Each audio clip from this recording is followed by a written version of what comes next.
কিন্তু সচি মাতার গর্ভ মাজারে ছিল 13 মাস 13 দিন।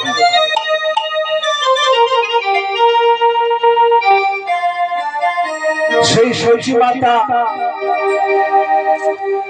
এক এক করে যখন 7টা সন্তান মারা গেল, সেই 7টা সন্তান মারা যাওয়ার পর মা চিন্তা করলেন এই সন্তানকে বাঁচাবার জন্য, ওই জমের হাত থেকে বাঁচাবার জন্য মা ওই নিম বৃক্ষতলে বসে নিমায়ের জন্ম দিয়েছিল। তাই সেই দিন নাম হয়েছিল নিমাই, নিম বৃক্ষতলে জন্ম হয়েছিল। তাহলে কবে এসেছিল মা? 1886 খ্রিস্টাব্দে 1407 শকাব্দে 23 ফাল্গুন সূর্যাস্তের পূর্বে সিদাম নবদ্বীপে সেই সচি মাতার গর্ভ মাজারে এসেছিলেন নিমাই।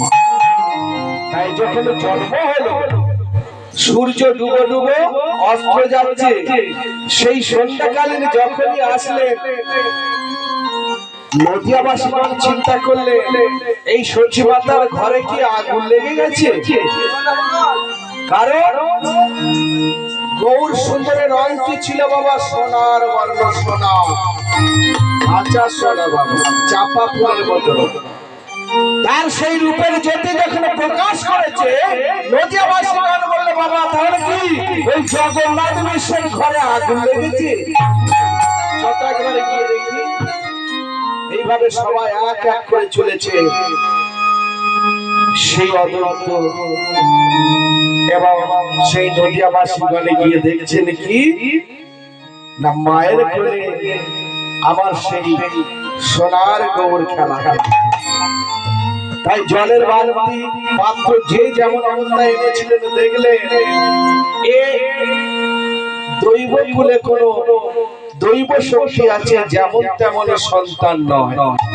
যে সন্তানের বদন দর্শন করে আর ফিরে যেতে মন যায় না, সেই নদে নাগরিকরা তারা কি করছেন, সেই গৌর হরিকে দেখছেন মায়ের কোলে যখন খেলা খেলছেন,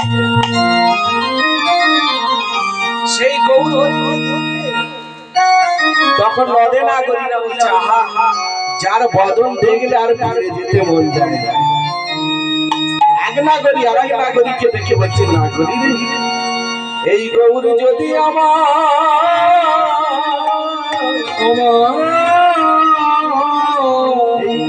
গৌর যদি আমার বলে আমার গৌর যদি হতো কালো